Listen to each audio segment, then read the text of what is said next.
Let me see. Oh, wow, wonderful. Somehow I'm able to start the live uh, on YouTube as well. I hope. I don't know. I think it's live on YouTube. I'll just check it. What is what is the topic of it? I forgot. The topic is pretty general. It's just astronomy in general. Uh, Yeah, there's a bit of everything. Uh, uh, Let me just check if it's there on YouTube so that it's at least recorded. Hmm. Is everybody in? Uh, yeah, let's go. Okay, so this is the window that I want to pin, which I'm not able to. No worries. So I guess we can start, right? Let's start.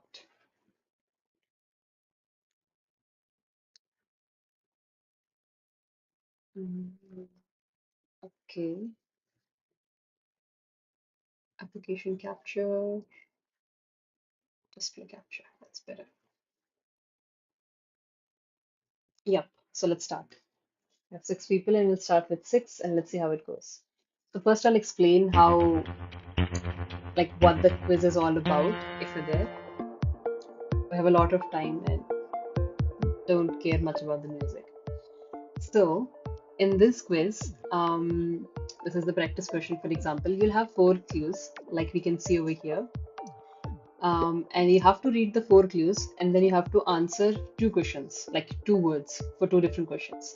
For example, the question here is, or the clues are, we're talking about a wormhole which is near Saturn, which opens to another galaxy. We're talking about a supermassive black hole, time dilation. We're talking about fifth dimensional tesseract, and we're talking about, Nobel winning scientist. So you have to tell me what's the name of the movie. So that's the first word, and then you have to tell me who is this physicist or the Nobel-winning, scientist. So I think everybody, not everybody, but at least some of you know it. So this is how you have to. We have a bunch of clues, and then we have a question, and then you have to answer that. So that's how the quiz will be like. I'll just show this question, and I think you can see it on your screen as well. I can see it here, but I won't show this window. I'll just show this window that I can see three people have answered and other three or four are still answering. So, yeah. And for people who are joining from YouTube, yeah, they can go to this is the code that they can use to join, which is pretty cool. So we have still two people remaining. See how it goes. I think there's like a timer of 1.5 minutes, but because you guys are typing, I'll let you have 60 more seconds. No worries. I don't know if there's an option to skip, but if there was an option to skip, I think it would have been better. 1 second. We can play Chess Thunder if we'll be awake by that time. After we're done with the quiz and done with the discussion of the star. Yeah. Okay. Let's see. Just talking about. So Anand, have you also joined? I'm not sure in the quiz. Okay, cool. So let's go. I don't think the other two people are not answering, so let me just see who they are. Ayushi, let me know if you have any problem in typing or using the app. And Shinde, I don't know, but let me know if you guys have any problem. So this is like, we'll have 2 minutes or 3 minutes, and then the timer runs out.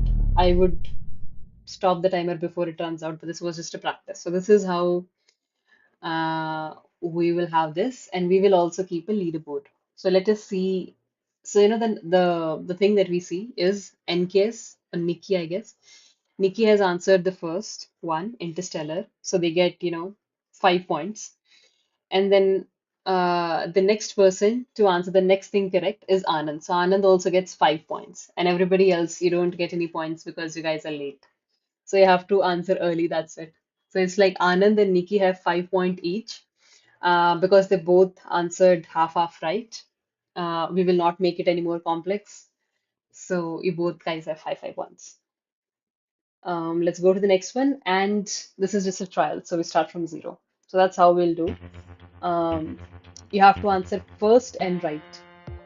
So this is the question that we have over here.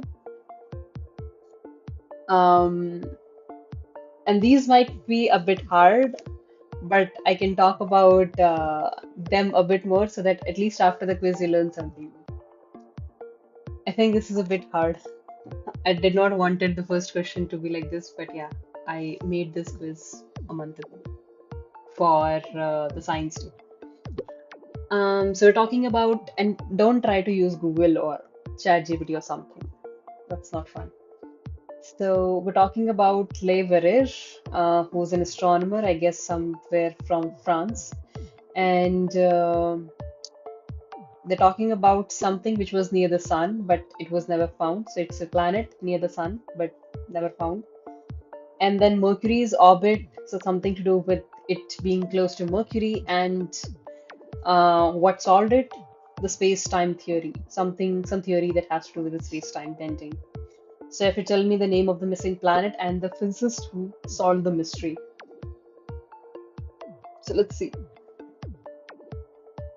NKS is not Nikki. Okay. Who's NKS then? Are you NKS Thunder X? Easy. Anand finds it easy. Okay, Anand. Cool. Thunder X, come on. Before doing all caps, like, have you answered?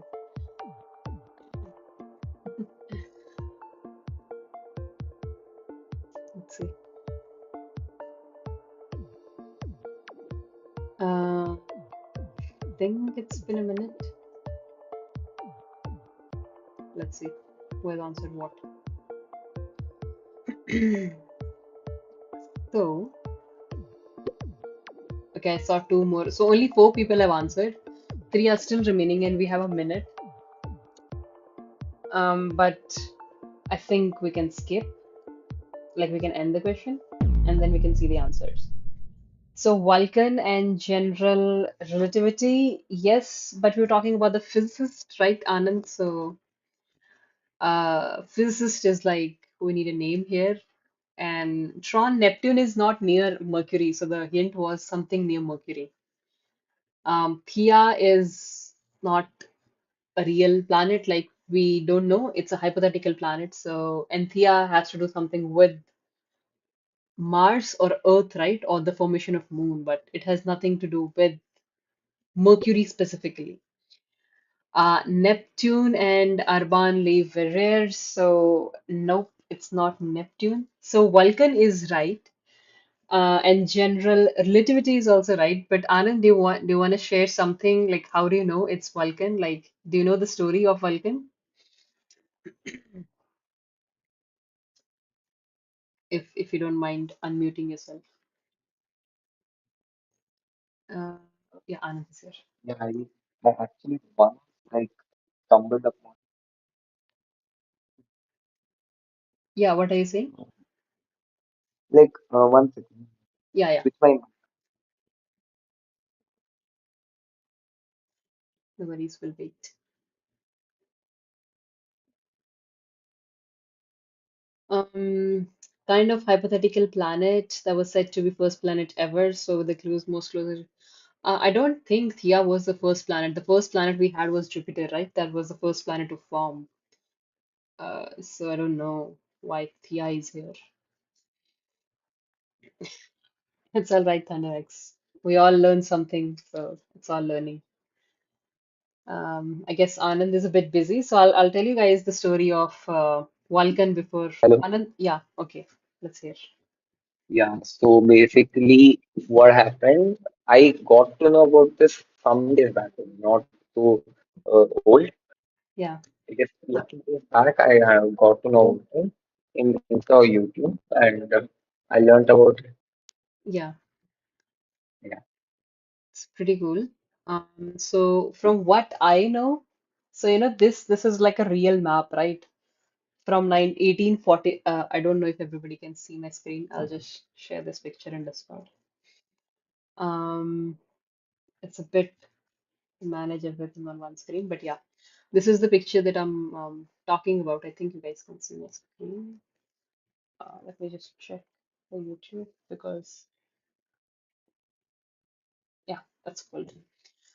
So this is like an actual map from 1846. Like people really thought that, we have Earth, we have Venus, we have Mercury, and we have a planet Vulcan. So people actually thought that there's like one more planet between Mercury and Sun. And from what I know about this planet is like there was some astronomer, most probably Leverett, and we did not had, the orbit of Mercury is not exactly as it should be. It's not simply elliptical in the way that Newton's theory described. So it's a bit like if I show you the orbit of planet Mercury, it's a different shape. I don't, it's like epicycle something, Mercury orbit. I will learn what's the word, but it's not a normal elliptical orbit. So something like this. Yeah, so it precesses. We can say that. So this is how the orbit of Mercury actually looks like. There's some precession. And we could not really show this precession, or we could not really talk about this with the Newton's theory. So people thought there must be another planet. And why did they think that? Because before this, Neptune was discovered, Pluto was discovered, Uranus was discovered. So they were like, if a planet's orbit is not unexplainable, then we would just drop a new planet. And some people actually thought there's a new planet, and they thought they observed a transit of this planet called Vulcan, and they named it, and it was in the news, it was in the maps and everywhere. But when other astronomers tried to actually predict when is the next transit, because if a planet is very close to the sun, we should see it, every now and then coming in front of the sun. They were not able to find it at all. And then they were like, if we don't have a planet, how do we explain the orbit of Mercury? And then that's where the theory of relativity comes in, of Einstein, and then they try to explain um, that we have a very massive body over here, Sun, and that's why the orbit of the Mercury is so weird as compared to all the other planets, right? Uh, okay, yeah. So, okay, what? I don't know. I did not see the chat. Yeah, but that's just briefly what I know. But it's a very interesting story. You can read more about it. Like this is what's called the Vulcan hypothetical planet. It's very fun. So let's move on to the next one and try to answer this one right. Um, we have over here, second question. This is way too simple. For those of you who watch my videos on Instagram or anywhere, you would know this is too simple.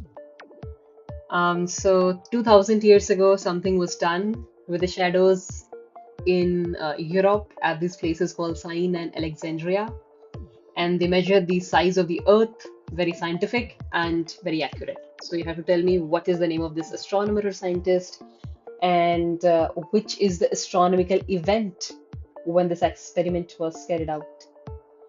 So somebody 2000 years ago measured the circumference of Earth. Who was he and which day it was? It was something special. It was an astronomical day. We don't have those many. So only one answers, nine people. Let's see. Suji, I'll send you the link, Suji. Wait. Okay. I don't know how to send the link without actually showing the answers. We don't have the link. Wait. Um, it's the link. Yeah. So here's the link.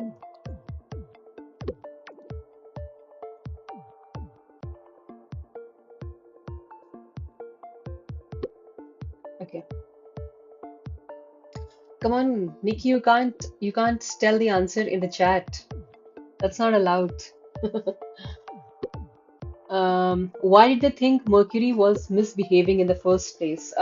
Tron, so when they did the observations, like, this is where Mercury should appear in the sky. It was not appearing exactly that orbit after orbit, unlike other planets. So that's why they thought that Mercury is misbehaving. Like, it should have an elliptical orbit or at least circular orbit, but what they were observing, the position of Mercury in the sky, that did not match with the with the calculations. So observations and theory, they both were different. And this is not new because this had already happened with the planet of Saturn and then Uranus and then Neptune. So they were like, there's always a new planet with, we're not accounting for enough mass, and that's why it happens. So they thought it's just a new planet, but that's where the scientific method comes in. Okay, Cyrene, by the way, what's Cyrene? Okay, guys, the time is up. Oh, only 6 people answered. That's sad.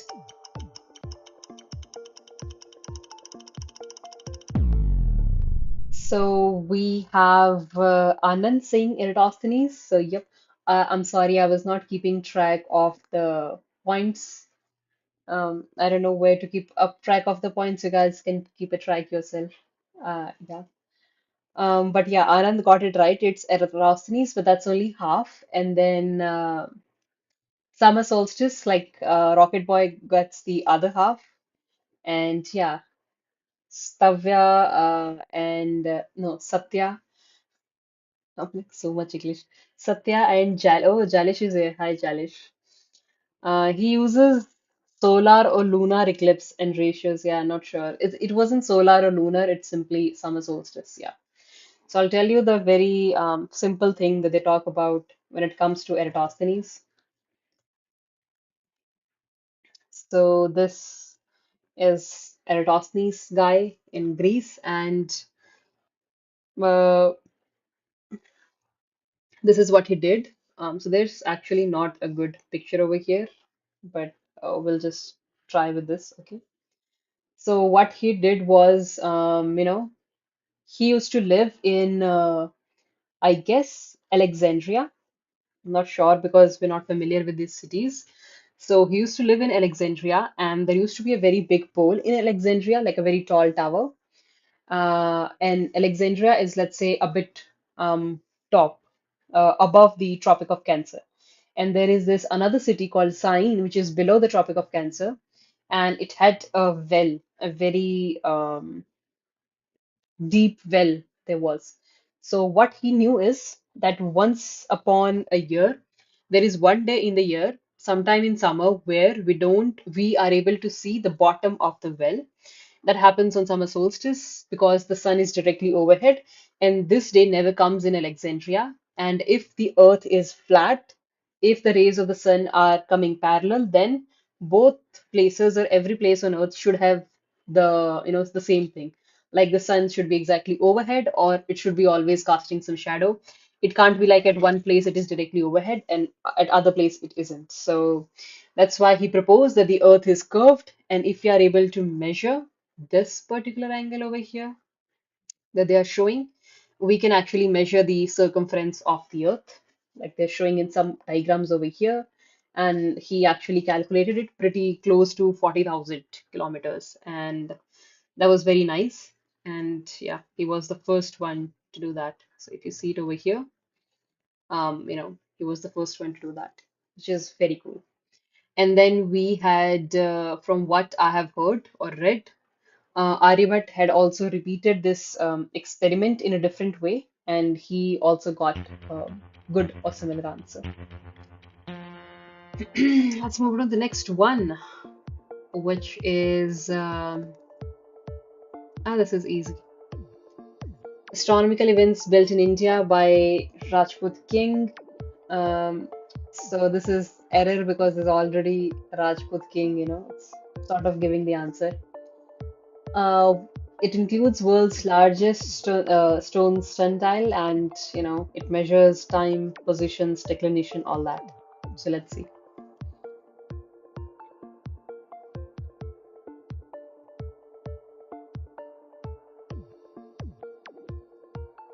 Yeah, no worries, Krishna. Yeah, Thunder X, all Greek mathematicians, astronomers, their portraits are similar. This looks sort of same. Long hair, beard, black and white.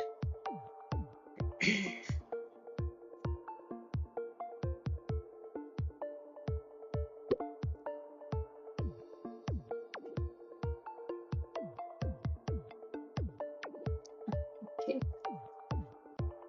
Um, let's see. Sahil, are you participating?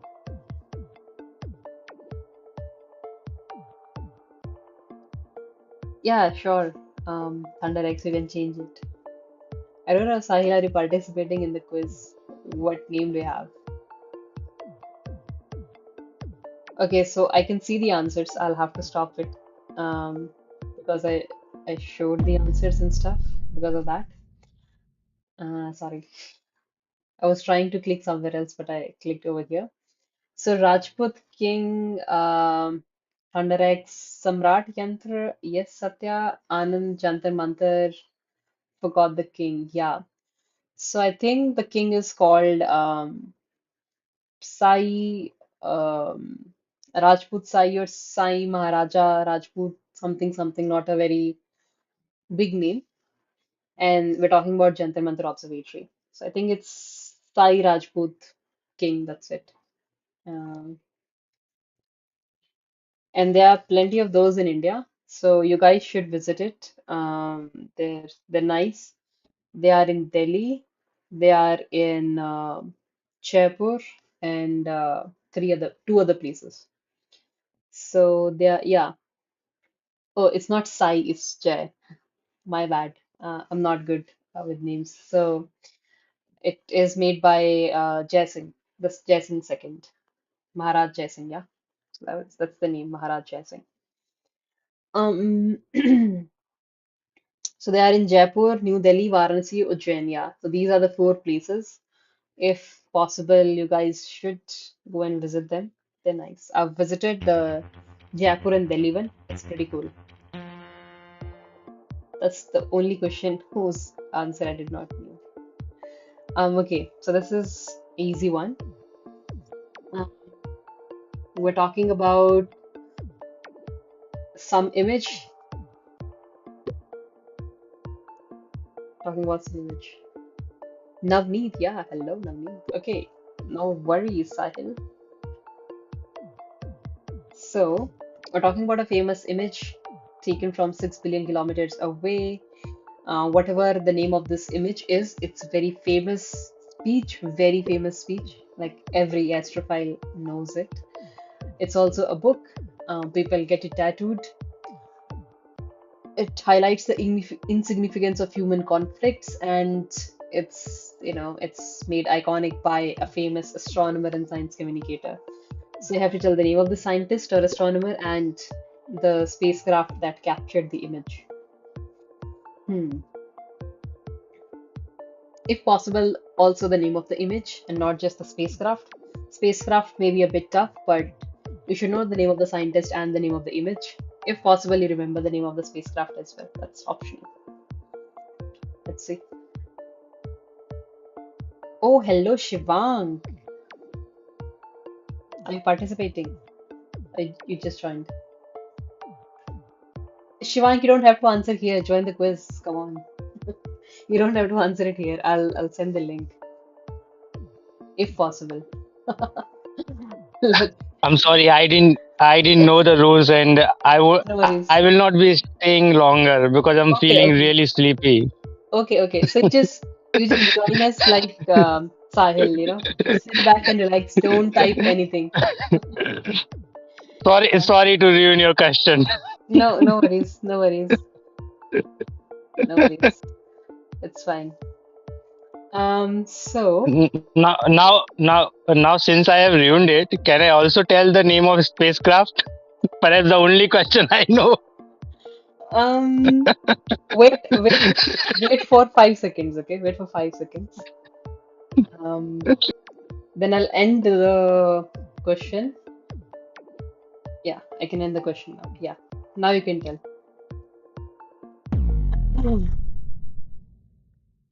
Yeah, now you can tell. So we have pale blue dot. Satya gave it first, and Anand got Voyager and Carl Sagan and pale blue dot and everything. Yep. Jalish got everything. NKS. Yeah, it's I don't know the scientist, so everybody knows the scientist. It's oh, hi Krishna, I'm back. So yeah, Shivang, do you want to talk about it? Like, how did you come to know about the pale blue dot? Obviously, I came to know from Carl Sagan. I Like was watching how? some of his clips of Cosmos. Okay, like the original one, I season don't one. exactly remember. I don't exactly remember when was the first time I came into contact of this, Hmm. but I know about it for a long time. Yeah, that could be. So I came to know about it when I watched the season two of Cosmos by Neil deGrasse Tyson, and I think in the last episode of I think last episode, last 30 minutes or so, they were talking about his connection to Carl Sagan, and they talked about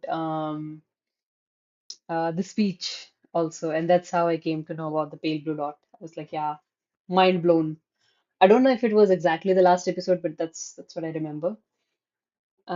Yeah, and I'll just read it aloud because it's very beautiful for those. I think everybody answered it, but still, because it's like a very beautiful thing, and I hope to uh, make a translation of it in Hindi and also share it because I think that will be very nice. I think there must be translations of this in Hindi, but I'll try to do that myself and see how it goes.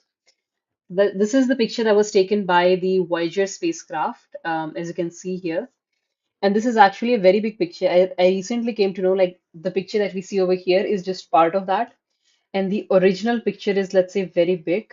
It's a mosaic, but they don't have it here. Wait, I'll try to search that. Voyager pic with Earth and all planets. They don't have it here. I saw the picture when I went to Uttarakhand in a talk, and I was like, wow, that was a beautiful picture. It was a mosaic, but yeah, it's not coming. I will try to Google search and get it back. Yeah, and then I'll share it in the group. But nonetheless, yeah, this is the picture, and he asked them to look, like turn the Voyager spacecraft back and look at the Earth and everything else, like the whole solar system.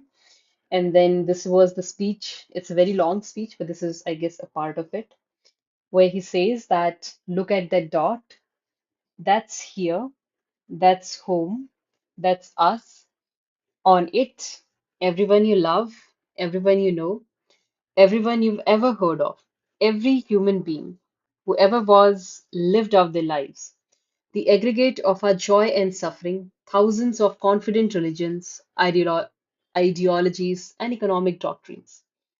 Every hunter and forager, every hero and coward, every creator and destroyer of civilization, every king and peasant, every young couple in love, every mother and father, hopeful child, inventor and explorer, every teacher of morals, every corrupt politician, every superstar, every supreme leader, every saint and sinner in the history of a species lived there on a mote of dust suspended in a sunbeam. I could hear his speech when I was talking because I've heard it so many times. Okay, let's go to the next question, guys. We have a bunch to cover. Mm, yeah, no typing the right answers in the chat or any answers. So this is an easy one again. We started with a hard one, but now it's all easy. The upper limit of white dwarf. Beyond this limit, the white dwarf can't remain stable, and this is determined using quantum mechanics and relativity. You have to tell which is the scientist which gave this upper mass limit and what is the mass limit as well. So I'll give you a hint. This is an Indian scientist. So yeah, we only have a few Indian astrophysicists who were very popular, as popular, to get Nobel Prize. So that's what we have over here.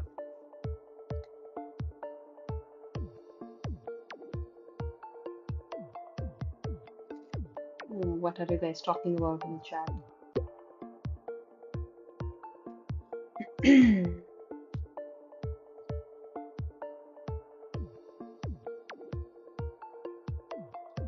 Nikki, with what name are you participating in the quiz?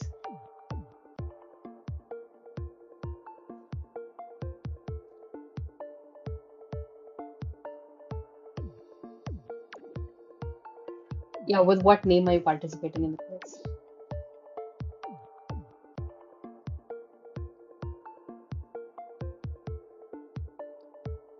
No idea what you guys. Okay, Nikki, sing only. I don't see you. Um, I'll try to see after this question. Okay. Oh, so I guess this is a bit hard because only three people have answered. What happened? Why only three? This, like, how many Indian astrophysicists that we have that are popular? If you know stellar evolution, then this should be easy. I'll show you stellar evolution. I'll talk about what I'm talking about. Stellar, stellar evolution. Yeah, this is what we have, this image.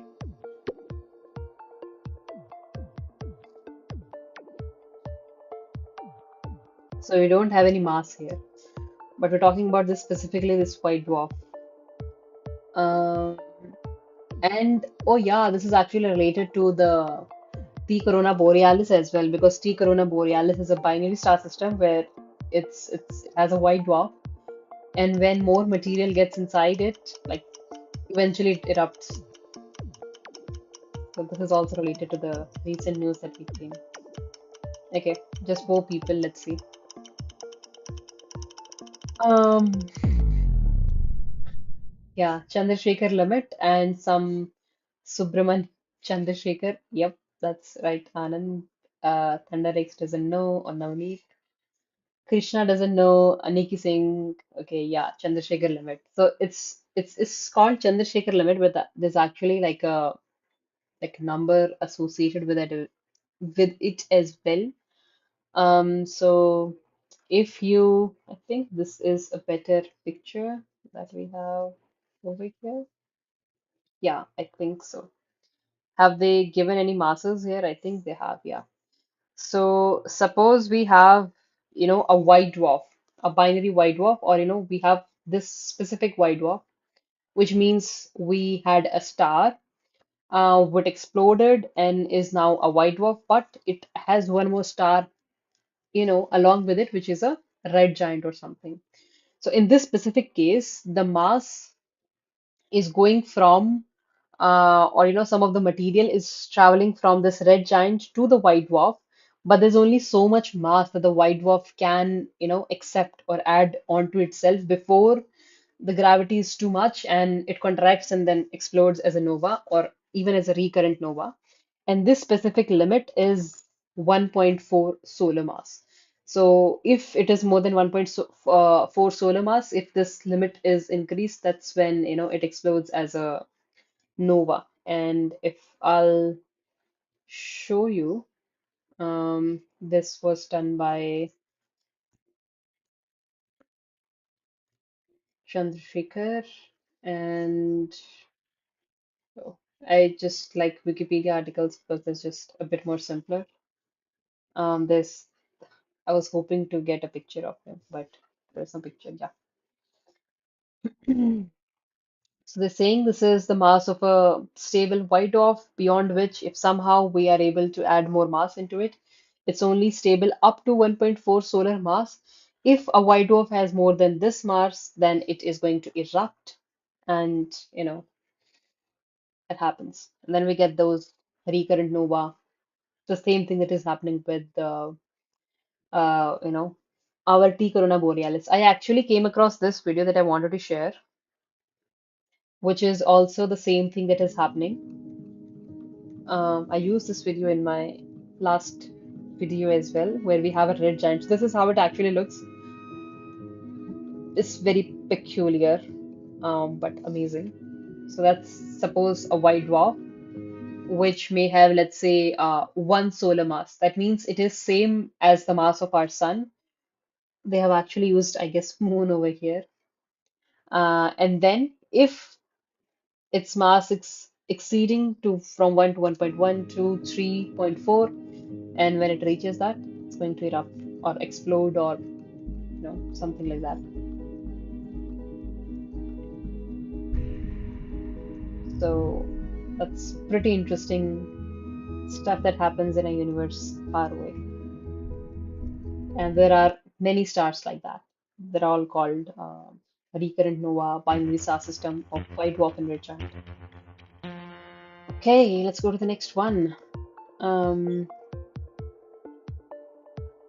a theoretical prediction about black holes losing mass over time.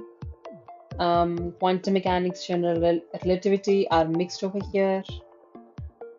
We're talking about black hole eruption in 1974. It's like 50 years ago.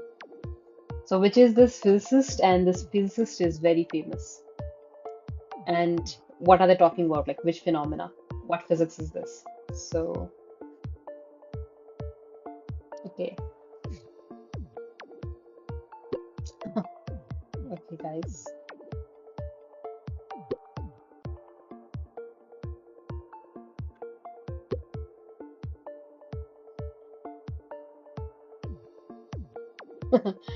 Shivank, you should have seen our first questions. Now, these are a bit related to, your field, I guess, or something, theoretical physics. So that's how you should have seen the first question, a second one, a third one. I don't know, I can't keep up with whatever you guys are chatting about. Hmm, let's see.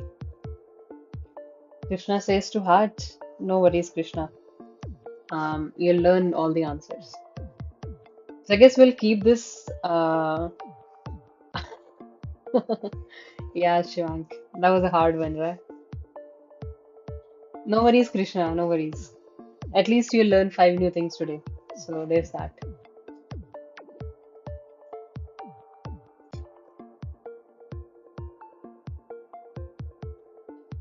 Um, some people are like easy, some are like hard. I don't know. So I guess that's I can end it, yeah, because it's like 2 minutes gone. So I'll end it. So Anand says Hawking radiation. That's true. Jailesh is like Stephen Hawking. That's also true. Steve, what's with the spellings of Stephen Hawking? Stephen Hawking, Hawking radiation. Yeah. Uh, yep. NKS. Like now, Nate, what is that formula? It's too complex. Probably the formula of Hawking radiation. So Hawking radiation is, as far as I know, this has not been observed, but um, this is said that this is how our black holes may evaporate. So do we have any nice pictures? I don't know. I'm just going to Google and just searching because we're not diving too deep into whatever we have over here. This is too complex for me. So, but from what I do know, I'll just say that usually black holes, it's like, it's a stuff, it's a place where if something goes, it never comes back, whether it is light or anything else.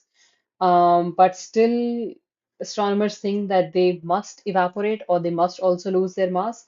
And Stephen Hawking gave a theory that, this is how they can lose their mass, that there are something called virtual particles which are in the space, in the universe, everywhere. They come out of, like, they pop in and out of existence. That means, we had nothing, zero. Something came into existence, minus and plus, and then they, crash into one another, annihilate each other. They equalize each other. And what is going to happen if one of them actually falls inside the black hole and now it can't really, go back to its body and then collapse? So that thing, if if these virtual particles pair are originating or coming into action near the event horizon, then somehow it would feel like that the black hole is losing mass because one of the particles is inside and the another one is now outside. And if that is a negative one, it feels like the black hole has lost some mass. um, I actually don't understand it, because what if we switch the pair? Will it look like the black hole has gained some mass? I don't know. I don't really understand it much myself, but this is how people think that if we have, virtual particles popping out near and one of them like falls inside, or is like it can't go back because of such immense gravity, and one of the particles escapes because it was outside the event horizon, then this is what we get. But if it's interesting enough, you guys can read more about it, probably in a good article or book, because I don't think we have very nice images on that. But it's pretty interesting. Um, the bigger the black hole, the longer it is going to take to evaporate. The smaller the black hole, the faster this would happen. So, um, the smallest, the least massive black holes that we have, the small ones, if possible, the Hawking radiation could be observed there. That's what they say.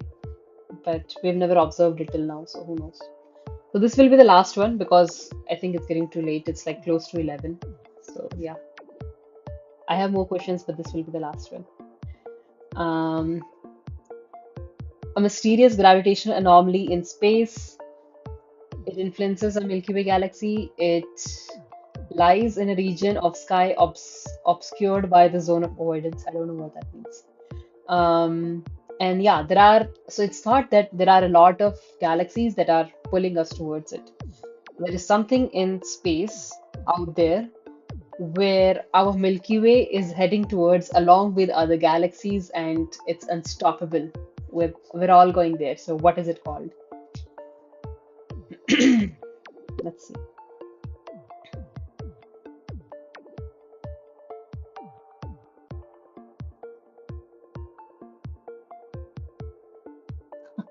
What happened, Shivang?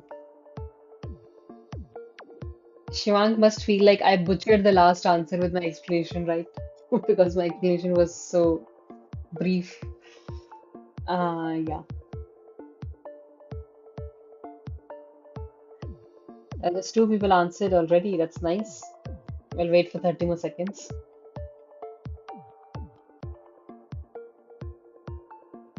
Okay. The last question. I used one word for two meanings. Okay. Ooh, nice. Navneet is using his brain somewhere else only.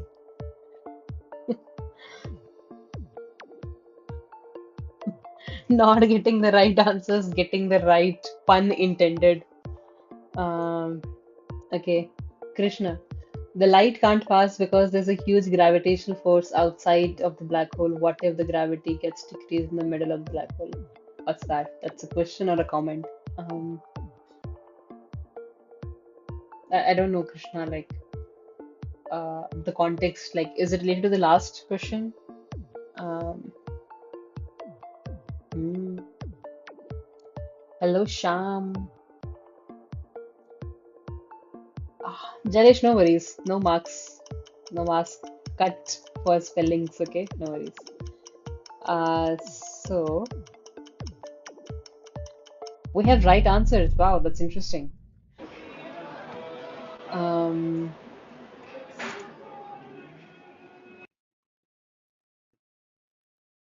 what was that? Okay, so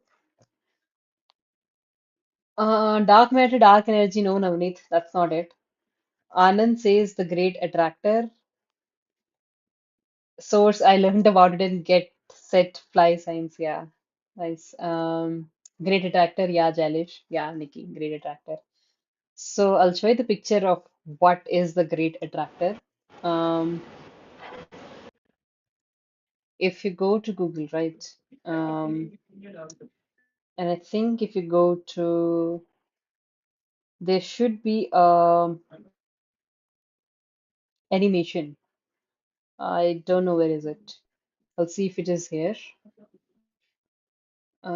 It's not. There was an animation that I came across, and that was a nice animation which showed what exactly is it. One second. Uh, okay. So Sham, I've muted you. I don't know if others can do the same. Yeah. Yeah, next is TCRP that we'll discuss. So, oh my God, there's no, I'm not able to find that. One second. Animation. There was something that really showed it nicely. Oh, where is it? I'll see if we have that here. Like if people would give the source, they would have it, but no, it's not there. So I'll just share about it without, I guess, without it, because these people have not included the GIF. But anyways, this is like a very, very large scale of our, like if we just zoom, if we just keep zooming out and out, so if we just keep zooming out, we would find that all of the galaxies that we have in our, Laniakea supercluster, where so many galaxies are part of. So our galaxy, we have a bunch of galaxy in the local group, and then we zoom out, and then we zoom out. So if we keep on zooming out the whole universe, the galaxies that we have, they look like they are in a filament like this, which is called Laniakea supercluster as well. And now all the galaxies in this Laniakea supercluster, it looks like they are sort of, because we can see there is, one place where um, the gravity is too much, or the density of the galaxies is too much. That's where all the galaxies are heading towards, and you can't really stop it because that's just how gravity works, right? More galaxies, and now all the galaxies are going there. And this is some image, scientific image, scientific illustration that they have done, but this is not giving a good picture. The good picture is, something like this, where they actually show the path of all the galaxies. Like, how did scientists are able to find out how these galaxies are moving? And then they try to do that. Like, they show the path of all the galaxies, including Milky Way, and then they show that they are all going towards it. So it's nice. I think I've shown it in my video, but yeah, I don't think it will come if I just uh,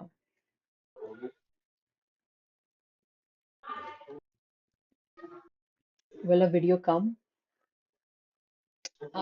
Nope. No, my video wouldn't come over here. It's an old video. Yeah, it wouldn't come over here. But yeah, I'll try to share that later in Discord after finding that video. I'll have to scroll a bit. There's specifically, there's this. Uh, Kushi, can I mute you? I've muted you, Kushi. I don't know if others can still hear you, but I muted you because there was some background noise. Yeah, so I'll share that video.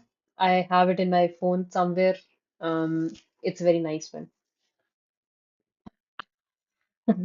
Yep. Okay.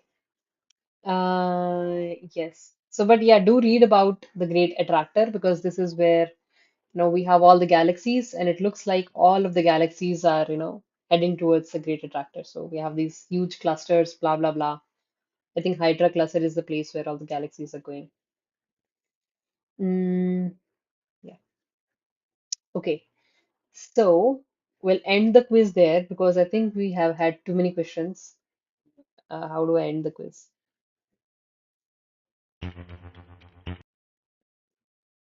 End the quiz. Okay. I had more questions, but maybe next time in sometime in April. So so we had Anand who gave the most answers, I would say. I don't remember who gave the most right answers, but I guess Anand was there somewhere, um, up there in giving the right answers. Okay. So now let's talk about T. Corona Borealis, right? Uh, what happened? I I guess got, Corona Borealis is not seen for now because it is near the sun side, I guess. I don't know. what did you say? It is not Like, seen now. I guess so because it was seen mostly near the monsoon of winterish side, like September or something, as per what I remember. Yeah, but it can come up in the sky later in the night, right? So if I They set come very today's time, close to the sunrise, I guess. They it's come, just that, yeah, there it is, near Bhutas, yeah. yeah, so we can see these days, Yeah, lucky us. So currently it's 11 p.m. And if you yeah. guys go to Stellarium or any other app, right? I think most of the apps have now selected or entered this star TCRB, which is short for Theta Corona Borealis. So this doesn't show the right magnitude. It shouldn't be +2, but this is the constellation that we're talking about, and this is very small. So another Yeah. constellation or another thing, like how we can actually find it is Ursa Major is easy to see in the sky from some places. So we'll try to see Ursa Major. And I would say it is easier with Arcturus straight yeah, down. You yeah, see, yeah, yes. So if there is Ursa Major over here, the last star of Ursa Major, and we have I, Arcturus over there, then if we try to make a right angle, equilateral triangle, not right angle, but let's say some equilateral triangle, we should find it. And there should be this another star, Hercules, which I guess it's also bright enough. no, it's not. Magnitude 3, no, not that bright. It's just okay. So the only So stars is that it, are bright enough are Arcturus, the stars of Ursa Major, and I think there is the other star that we have over here is Spica, but this is in a different direction. So, but we can find, of course, the stars of Corona Borealis constellation, which I think is are it, bright. Yeah, is it bright enough nowadays? no, it is not. I've Okay. not seen it, and right now I'm in a city, so I wouldn't know right now, but I wouldn't I know think I right can now. give it a shot maybe tomorrow or day after with my telescope, maybe. To Yeah, check it out with it. yeah, I think that would be nice. Um, so first of all, you should be able to locate at least the constellation Corona Borealis, and then I guess um, I guess, try to do it with a telescope. But yeah, the Yeah. star T Corona Borealis is visible from a telescope. I think if Sahil is still here, Sahil is here, Sahil's gone. So Sahil has shared, he does spectroscopy. So he has shared some images of that.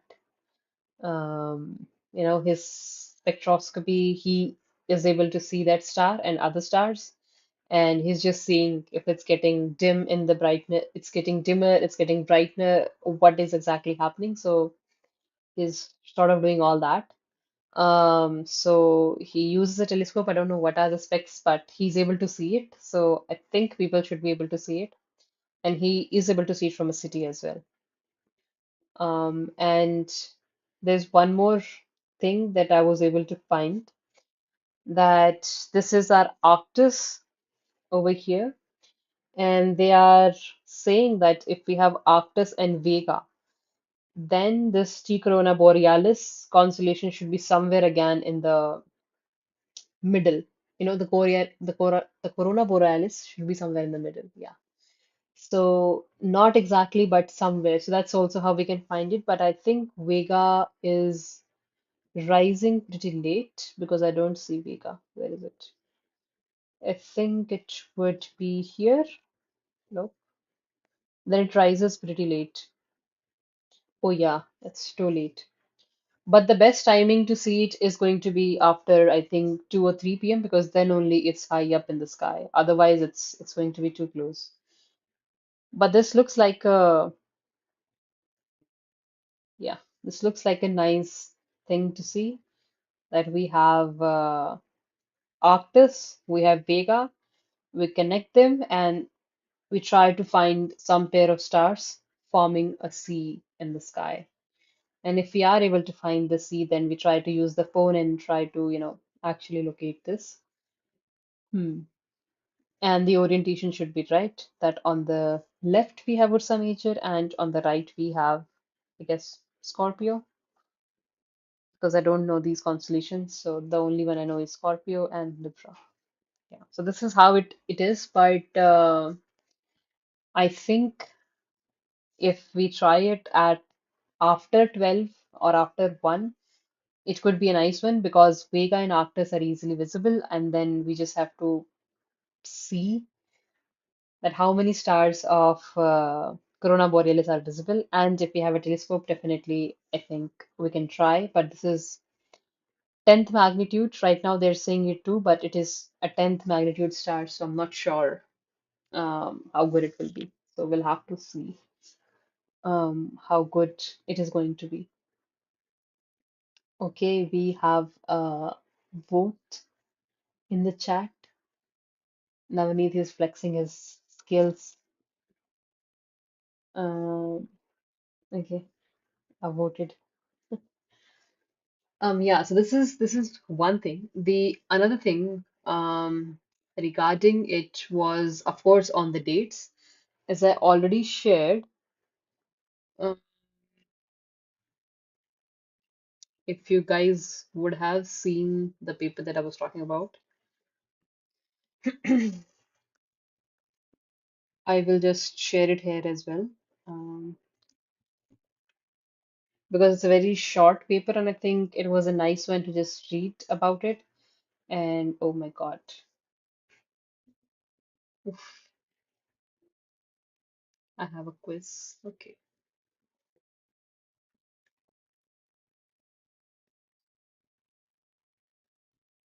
okay, yeah.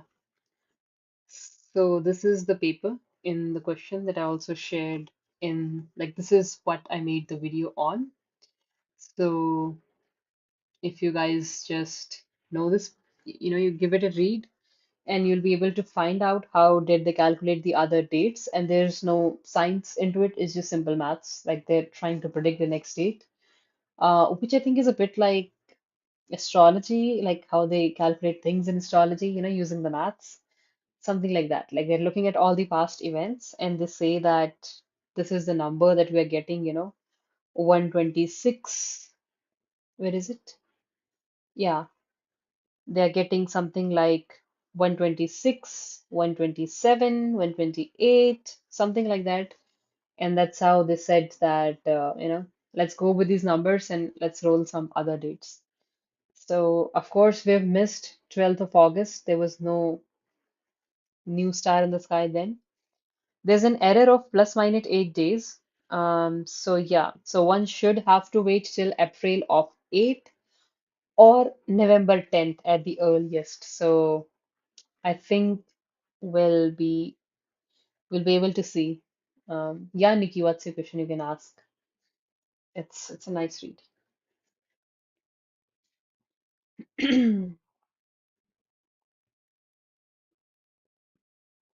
Are you going to type it or are you going to unmute?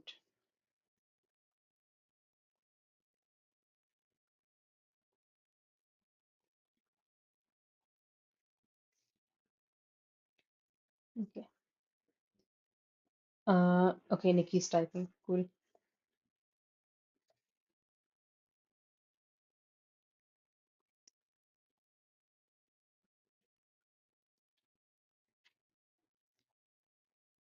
Nick, you can also unmute if that's fine.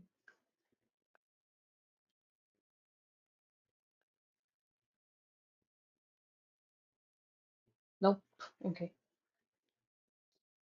Uh, I'll wait for you to finish typing. I guess that's pretty much it. 1 second.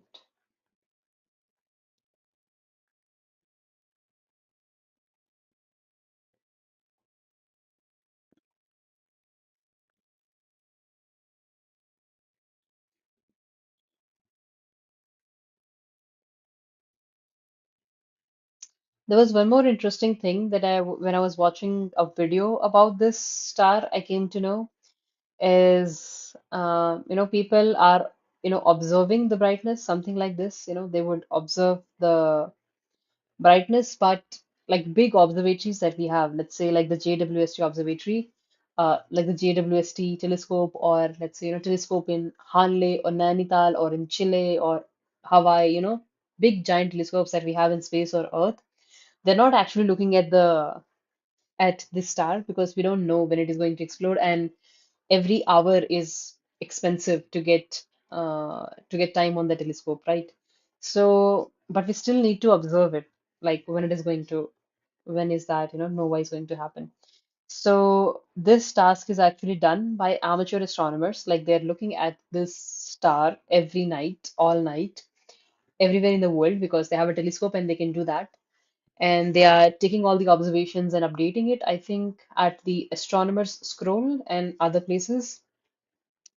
And when we have a confirmation by somebody, somebody like you and me, just looking at the sky, or somebody with a telescope with an observations, they would uh, share that observation in that astronomer's, let me just see if it is astronomer's almanac or scroll. And they would probably, I don't know the spelling of almanac. Let me just try this first. Ah, no, it's not that.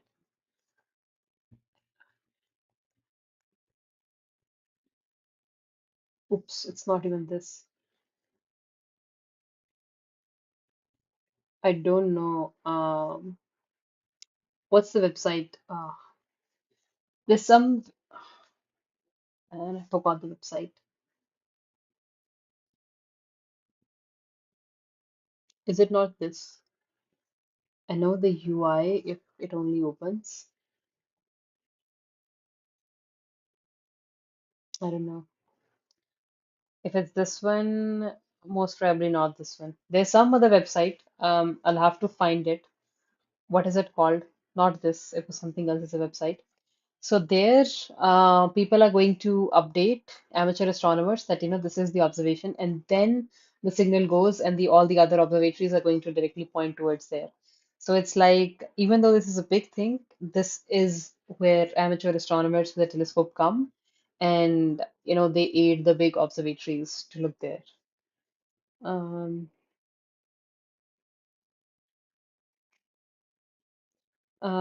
okay. Nikki, were you typing something?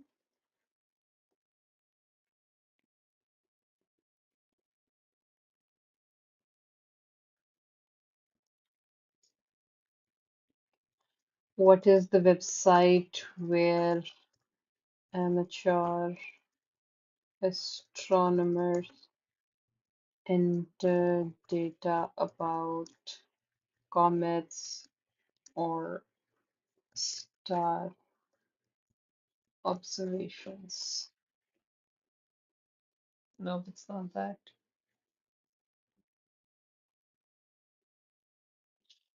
There's some website.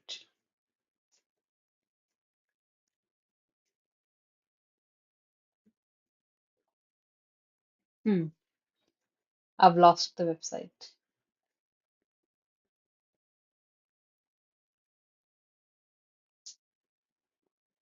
I don't know what website is it anymore. Sahil probably knows it, so I'll have to ask him. He would know it better than me. Yeah, yeah, Nikki, ask it. Like you can ask it here, or you can. Navneet, I don't know about the quiz. Uh, Let me just ask Sahil. Um,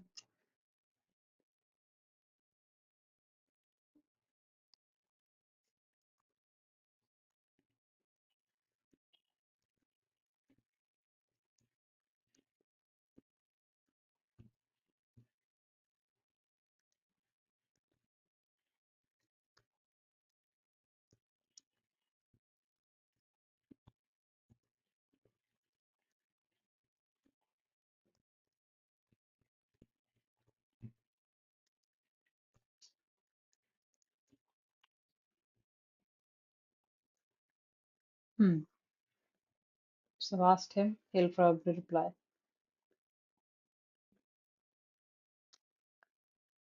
Hmm.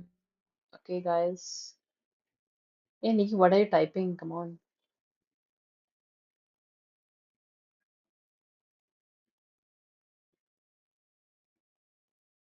I think I'll stop sharing.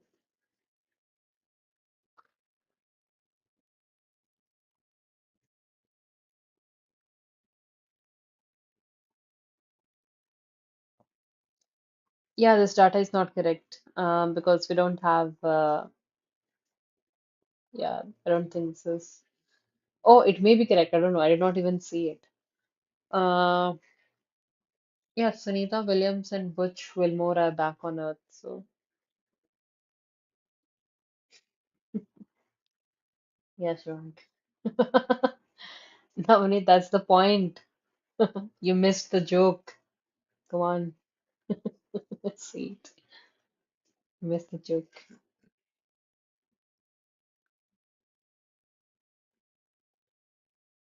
Got it. Okay, cool. So, Nikki, I'm waiting. I think you're typing and then you stop typing. I don't know what's up. Think it's a big question, right? Is it not possible for you to unmute? I guess the Corona Borealis thing was like on September 24, I guess. It was supposed to be like the peak.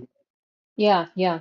That was the last date. Yeah, after August, it was, let's say, August 24 to September 24. That was the last date that some people found out, but then we did not have anything that time, right? So, I was so excited, but the thing was the weather's so bad here. It started raining like the entire month. I couldn't open my telescope at that time. It was so bad. yeah, but you're lucky because it wasn't visible as a nova Yeah, that time. Yeah, we're still yeah. waiting. We may have to wait till 2026 and I guess, or even 27, but most probably 26. Um, that's the last date. I guess there was some KIC, some random number star that's a binary system is gonna like collide or something. I don't know. There was some news about it. Not sure. About what? One second, I'll check out.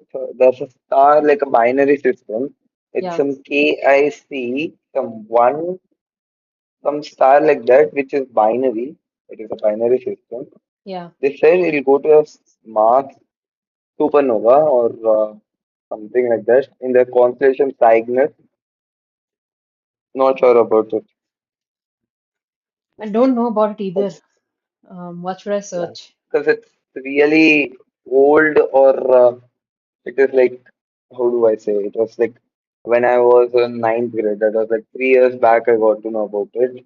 Hmm. That's so like it's KIC 9832227. It's a constant binary star system. Actually, it's really far from Earth. It's like 2000 light years or so. Yeah. So, yeah, they told it is going to, the two stars are going to merge, like a nova will be formed. Hmm. So, I was waiting for that also, but that never occurred. Yeah, it is saying incorrect 2028 merger prediction. Yeah, that's the first thing it says in Yeah, the this one. Wikipedia page. Um, Two stellar course was predicted to get birth to a new star. Okay. Um, Yeah, 2018, they say that this is, yeah, won't happen. That's what they say. Really waiting for it to Yeah. So happen. we'll never see this because it was a incorrect data, bad data. Yeah. So Nikki You know about, finally, yeah, go ahead. yeah, no, no, you continue. Okay, so Nikki has finally asked the question. Uh, Shivank is there with his jokes. How does the mass transfer rate from the red giant influence the timing and intensity of each eruption? Um, so I think the mass transfer rate is pretty much constant. That's why they reoccur at such uh, the periodicity is, let's say, 78 to 80 years. So that's like, let's say, 79 years. So it's every 79 years. It's not like, say, 30 years and 150 years and then 15. So I think it's still consistent, but of course not as consistent as 80.2 years, something like that. So I think that's there, but all of the eruptions exactly are not even same. Like the intensity is different every time. And the previous data, like how intense it was, we wouldn't know before 1946 because we did not have better telescopes that time when it erupted in something 1817, I guess. So we did not had good telescopes that time, right? So I don't know how would the mass transfer rate would affect the timing and intensity, but we would have to then look into the physics of it and not the stats. Um, on recurrent nova, let's see. I don't know it myself. So if I go to recurrent nova, mm, let me see if there's some equation over here or not.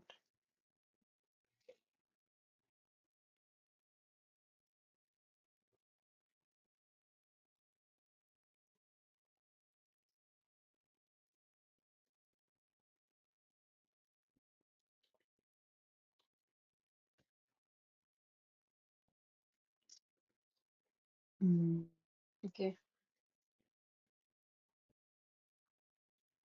so this is what we have over here.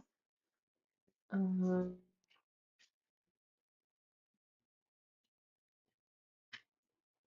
okay,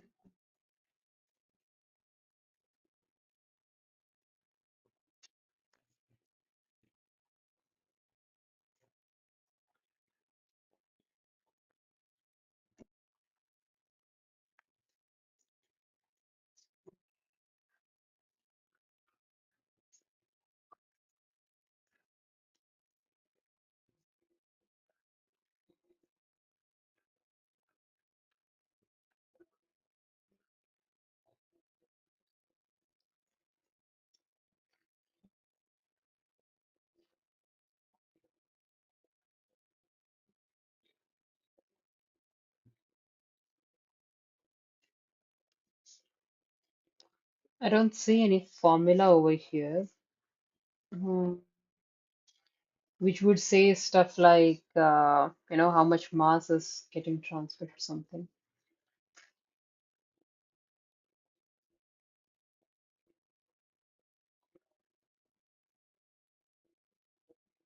Hmm.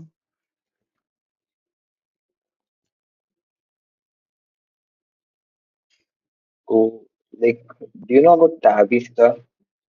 Tabby yeah. We were talking about Yeah. it in the last quiz. Yeah. Oh, I see. I wasn't present at the last one. We My were talking. friend actually told me to join this one. Yeah, it was a nice one. We were talking I, about all sorts of stars, weird stars. oh, Yeah. that guy is an old member of here. When I What, am, but I was not active much. what is his name? Divyansh. Okay. Um, Nikki, I can't find it. The question that you asked, right? I don't think there's some. formula by which they mention how does the like the nova that happens, right? The date and the timing of that nova and the intensity, how does it actually matter? I think I'll have to dig into something deeper to get it, yeah, because it's not mentioned on the yeah. We can probably use some AI tool to get it, but yeah, it'll take a while. Hmm. Wow. Ooh, nice one. Saniki is still here.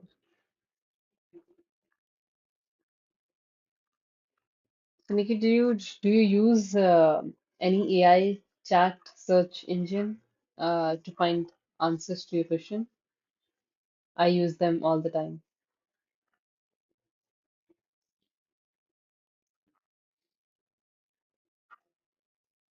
Chat is typing something. Okay.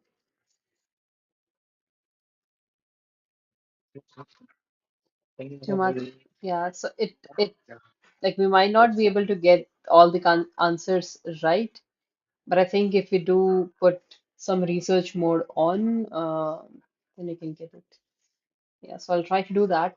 Um, But yeah, you'll have to ping me again in the server if I forget, because I have a few things to share, but I don't know how many or which all I'll remember. But yeah, ping me again with the same question, and I'll try to use some search engine to find the equation and then see where exactly or how does it matter. Okay. Oh, calculus. Come on, guys. What's with those dad jokes and fun jokes? Okay, I guess that's enough for I think at least this live. We'll meet in April some other time with the remaining of the quiz and some more new questions. Think in the chat there's just too much jokes. Okay. Does anybody has any questions? Any questions and stuff?